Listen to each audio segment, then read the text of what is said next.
how campaigners here in the East Midlands fought to end the racist segregation of apartheid. A new historical collection of photos and footage has been compiled by the University of Nottingham. Now, it documents 3 decades of protests leading up to the end of the apartheid regime in South Africa, as our social affairs correspondent Jeremy Ball reports. Passionate campaigning to change lives thousands of miles away. Footage from Nottingham in 1986. Their demand was simple, basic human rights for South Africa's black majority. The most shocking thing was to see young children, black children, being beaten, being shot by the police. And for me, that was very distressing.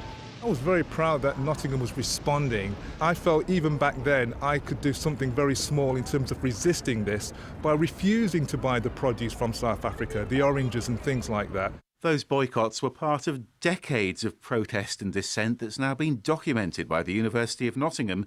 This new online archive tells the story of the city's anti-apartheid movement in the decades up to 1994, when South Africa's apartheid regime crumbled. Look a bit different now. We do. For the organisers, they're proud memories. Pete started the Nottingham campaign after growing up in South Africa. It was evil because it denied black people all opportunities of jobs, education, housing and so on. You were sent to jail age 16, weren't you? I got involved in liberation politics as I got into my teens. I got imprisoned under suspicion of being involved in blowing up pylons, which in fact I was. That would have been described as terrorism.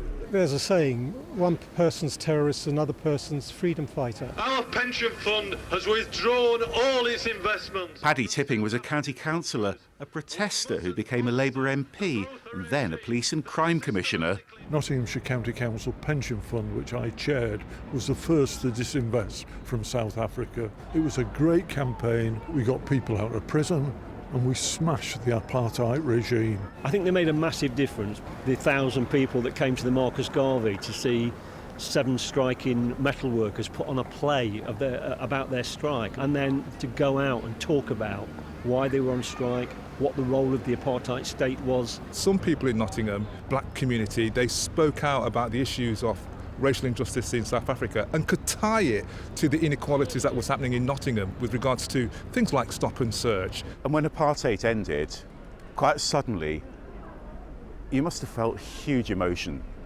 It was very powerful, and it was like, yes, justice can be delivered.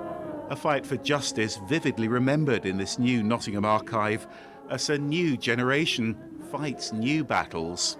Jeremy Ball, BBC East Midlands Today, Nottingham.